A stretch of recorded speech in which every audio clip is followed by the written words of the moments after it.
In the 60s of the last century, residents of American megacities repeatedly appealed to the city administration with complaints about strange phenomena occurring in the sky. In completely cloudless weather, thunder would suddenly sound in the sky and, rapidly subsiding, disappear without a trace. Time passed. The mysterious thunder continued to periodically frighten ordinary Americans. Finally, on July 10, 1967, after sporadic complaints turned into mass discontent, the U.S. Air Force made an official statement saying that the strange thunder appeared as a result of flights of the Lockheed SR-71 supersonic strategic reconnaissance aircraft. The story continued with several dozen lawsuits by American citizens, in which they demanded the Air Force to compensate for the damage caused by the flights. The amount that the military had to pay, according to the court decision, amounted to $35,000. However, in the 30-year history of the fastest and one of the most expensive in operation military aircraft, SR-71 is a small drop in the sea of victories and defeats. The first flight of the Blackbird, or Blackbird, as the U.S. military nicknamed the SR-71 for its appearance, took place on December 22, 1964. The new supersonic reconnaissance aircraft was intended for use by the U.S. Air Force, which at that time had no worthy rival to the new generation A-12 supersonic reconnaissance aircraft in service with the CIA. At that time, the A-12 was the fastest aircraft in the world, about 3,300 kilometers/h, and had one of the highest ceilings of maximum altitude, 28.5 kilometri. Initially, the CIA planned to use the A-12 for reconnaissance over the territory of the Soviet Union and Cuba. However, plans had to be changed due to the event that occurred on May 1, 1960, when the predecessor of the Titan Goose, as the A-12 was called, U-2 was shot down by a Soviet anti-aircraft missile system. The CIA decided not to risk expensive airplanes and use satellites for reconnaissance in the USSR and Cuba, and sent the A-12 to Japan and North Vietnam. The chief designer of the A-12, Clarence Kelly Johnson, felt that this distribution of reconnaissance forces was unfair and, beginning in 1958, he began to negotiate closely with the Air Force High Command on the development of a more advanced military aircraft that could combine the functions of a reconnaissance and bomber. 4 years later, the U.S. Air Force finally evaluated the possible advantages it could gain from having the A-12 or a possible prototype in service and gave its approval. By then, Johnson and his crew had been working on two new models, the R-12 and RS-12, for over a year. A few months later, the mock-ups were ready and Johnson presented them to Air Force Command. General Lee May, who arrived at the presentation, was extremely dissatisfied.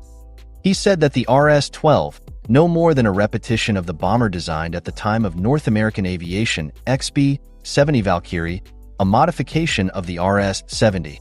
Perhaps the reason for this statement were, first, the combat purpose of both aircraft, reconnaissance bombers, secondly, the ability to refuel in the air and the other model, and thirdly, the maximum speed, both of them 3 times the speed of sound. In all other respects, neither in size, shape, nor technical characteristics, the airplanes are completely dissimilar. Johnson was unable to change General May's mind. Moreover, the dispute became so serious that U.S. Secretary of Defense Robert McNamara had to intervene. Without taking sides, he simply ordered to stop the development of both aircraft. If Johnson had been replaced by someone else, then perhaps the projects would have remained just projects. However, about him quite rightly once said Hal Hibbard, Johnson's supervisor and head of the project to create the first aircraft, Stealth F-117. That damn Swede literally sees the air. Perhaps now Johnson saw the air better than before and therefore decided to use his last chance.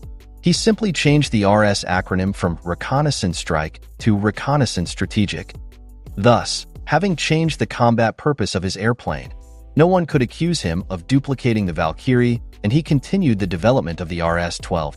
He simply changed the RS acronym from Reconnaissance Strike to Reconnaissance Strategic. Thus, having changed the combat purpose of his airplane, no one could accuse him of duplicating the Valkyrie, and he continued the development of the RS-12. An SR-71 model RS-12 turned into SR-71 by accident.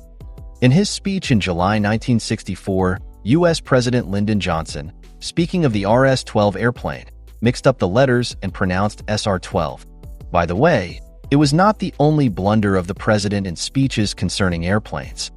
In February of the same year, Johnson read, instead of the abbreviation AMI, Advanced Manned Interceptor, the name A-11, which also later became the official name. The Index 71 Clarence Johnson took as an indication that his Scout model was the next step after the Valkyrie project. This is how the Lockheed SR-71 Blackbird came to be. The most important difference and unrivaled to date advantage is the supersonic speed of the SR-71, 3,529 kilometers per hour. This figure is 3 times the speed of sound in air. The A-12 and YF-12 were losing to the Blackbird by more than 200 kilometers per hour. In this respect, Johnson's airplanes made a revolution. After all, the world's first supersonic airplane appeared in 1954, just 8 years before the A-12 or SR-71. The maximum speed it could reach was barely above the speed of sound, 1,390 kilometers per hour. In 1990, thanks to its speed, the Blackbirds avoided the usual conservation in museums and hangars of military bases, as NASA showed considerable interest in them, where several copies were transferred. The high speed not only solved the tasks set by Johnson, but also created many difficulties in the operation of the Blackbird. At a speed of Mach 3, Mach number equals 1 speed of sound, 1,390 kilometers per hour, friction against the air was so great that the titanium skin of the aircraft heated up to 300 degrees Celsius. However, Johnson solved this problem as well. Minimal cooling was provided by the black paint of the hull, made on a ferrite base. Ferrite is iron or an iron alloy. It had a dual function. Firstly, it dissipated the heat coming to the surface of the airplane, and secondly, it reduced the radar visibility of the airplane. In order to reduce the visibility of ferrite paint, was very often used in military aviation. The main conditioner in the SR-71 design was special JP-7 fuel, which was developed for the U.S. supersonic aviation. Thanks to its constant circulation from the fuel tanks, through the airplane's skin, to the engines, the Blackbird's body was constantly cooled, while the fuel had time to heat up to 320 degrees Celsius. However, the technical advantages of the JP-7 were little justified by its consumption. At cruising speed, the 2 engines of the Pratt & Whitney J58 Scout consumed about 600 kilograms per minute. On January 25, 1966, the first SR-71 crashed. The Scout was flying at an altitude of 24,390 meters at Mach 3, at which point the aircraft lost control due to an air intake control system failure. Pilot Bill Weaver successfully ejected despite the ejection seat remaining in the airplane. Johnson installed new ejection seats on the SR-71 that allowed pilots to safely leave the cockpit at an altitude of 30 meters and a speed of Mach 3. It may have been a fluke. He was simply thrown out of the cockpit by the air current. Weaver's partner Jim Sauer also managed to eject, but he did not survive. Bill Weaver did most of the testing of the Blackbird. It wasn't the only disaster for him, nor was it for his partners. On January 10, 1967, the SR-71 was undergoing high-speed runs on the runway.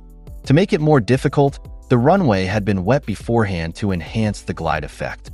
Having landed on the runway at a speed of 370 kilometers per hour, pilot Art Peterson was unable to release the brake parachute.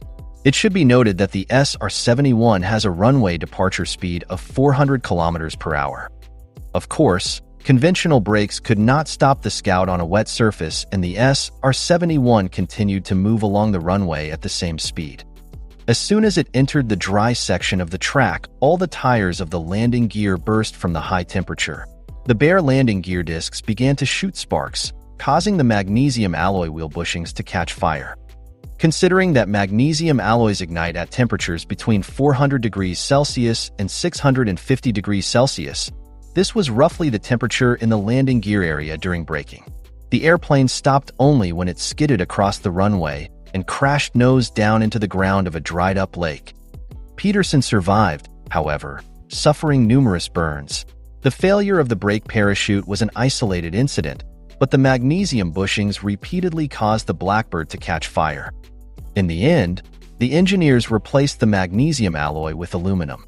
In 1968 to 1969, 3 more SR-71 crashes occurred. The causes were failure of the electric generator, the battery, which could provide the airplane with 30 minutes of flight time, was not enough, engine fire and fuel tank fire after debris from wheel discs punctured it. The airplanes failed, and another serious drawback appeared on the surface of the project. Firstly, there was a catastrophic shortage of spare parts, and secondly, the repair of one airplane would have hit hard on the pocket of the U.S. Air Force. It is known that the cost of maintaining one squadron of SR-71s was equal to the cost of keeping 2 wings of tactical fighters in flying condition. This is about $28 million. Those Blackbirds that successfully passed flight tests were subjected to the most rigorous technical inspections. After landing, each flying unit underwent about 650 checks. In particular, 2 technicians spent several hours on post-flight checks of air intakes, engines, and bypass devices. Lockheed suffered heavy losses, both technical and human, during the testing that took place until 1970, when the SR-71 had already been in service for 4 years. However, military service for the Blackbirds was just beginning. The SR-71's primary reconnaissance locations were Vietnam, North Korea, the Middle East, Cuba, and still, despite warnings from Air Force commanders, the Soviet Union near the Kola Peninsula. When the Blackbirds began being sent to North Vietnam in 1968, it was in the midst of the Vietnam War between the north and south of the country, 1955 to 1975. From 1965 to 1973, there was a period of full-scale U.S. military intervention. For the SR-71, this was the largest military assignment. The Blackbirds were fitted with their own reconnaissance equipment. They were equipped with an automatic autonomous astro-inertial navigation system, which was guided by the stars, allowing to calculate the location of the aircraft without error even during the day. A similar navigation system was later used in the Soviet T-4 rocket bomber under design at that time.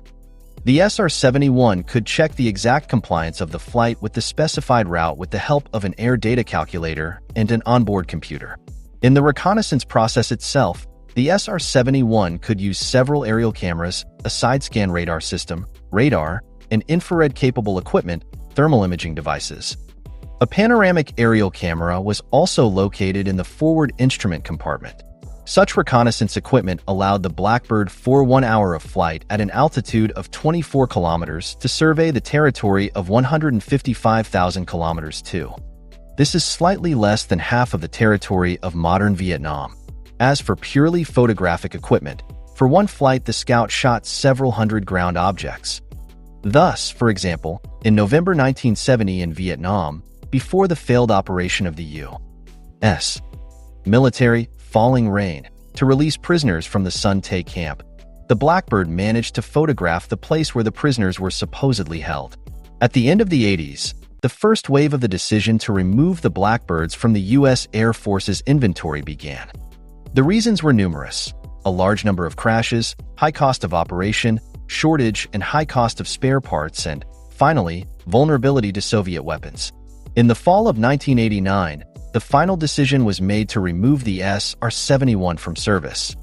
Opponents of this decision argued that there was no alternative to the SR-71, and spy satellites, which were advocated in Congress and in the Air Force themselves, did not justify themselves either in price, which was several times higher than the cost of the Blackbirds, or in effectiveness, as the SR-71 could conduct more extensive reconnaissance. Almost all of the planes were handed over to museums, a few were left idle on bases, and a few were given to NASA and the Pentagon for use.